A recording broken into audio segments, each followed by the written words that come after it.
The fight for long-term sustainability and reliable access to sufficient quantities of affordable, nutritious food, rice being a staple in the Belizean diet, has seen the government of Belize siding with local producers.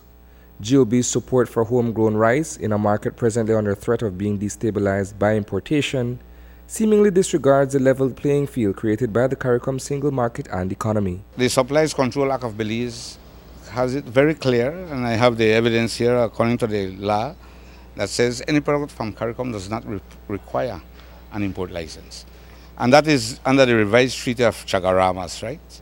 Which refers to the CARICOM single market and economy.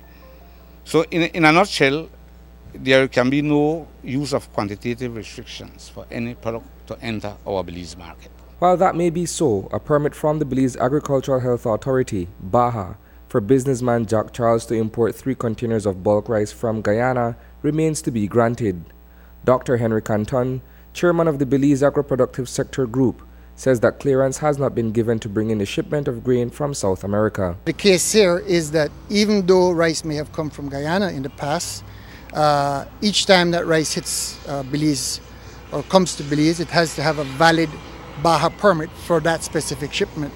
And our understanding is that that BAHA permit for this specific shipment has not been granted. According to Sergio Garcia, a representative of RC Imports, an entity also owned by Jack Charles, the consignment of rice meets all sanitary and phytosanitary measures aimed at protecting human, animal, and plant life from certain risks. In terms of the rice coming from Guyana, it does not pose any agricultural health risk nor human health risk because we have eaten the rice.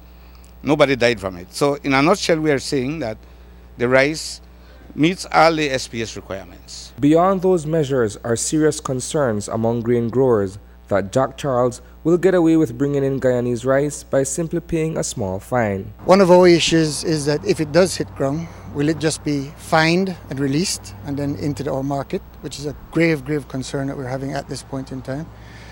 And secondly, we had the experience in the past where we shipped a container, Caribbean chickens, shipped a container of chickens to Trinidad, and that container was rejected by their BAHA, and it was not allowed to come off the ship. So we would like to see government take the exact same position that Trinidad took with us, and this rice not having a BAHA permit, that it's not allowed to come off the barge from Santo Tomas to Pickwick and be sent back where it came from. Should that cargo successfully land in Belize later this week, it comes prepackaged and, according to Garcia, the suggested retail price remains fixed. We are bringing this rice already packaged. Already there is on that package, on removable ink, that the price to the consumer is maximum 69 cents. It's printed on the bags. As it pertains to the issue of food security, Garcia maintains that it is very much a matter of affordability versus availability. I've heard the CEO and other senior officials speaking about food security, and even the Mennonites and the other millers speaking about food security. But they have the wrong concept of what is the problem in Belize. Food security is, in Belize, there's no lack of availability of supply. There is. The problem is access. The problem is that the average Belizean consumer cannot afford the price of rice. Okay? And what that tells you, we are saying that we can bring rice that is more affordable to the consumers and ensure their food security. Stanley Rempel, CEO of Circle R Products, says that it is cheaper to produce rice in Guyana simply because farmers are incentivized by government, unlike Belize, where taxes are levied on all inputs. They have free infrastructure, they have free water, they have cheap financing. They are not taxed at the front of the production cycle, whereas we are taxed at the front of the production cycle.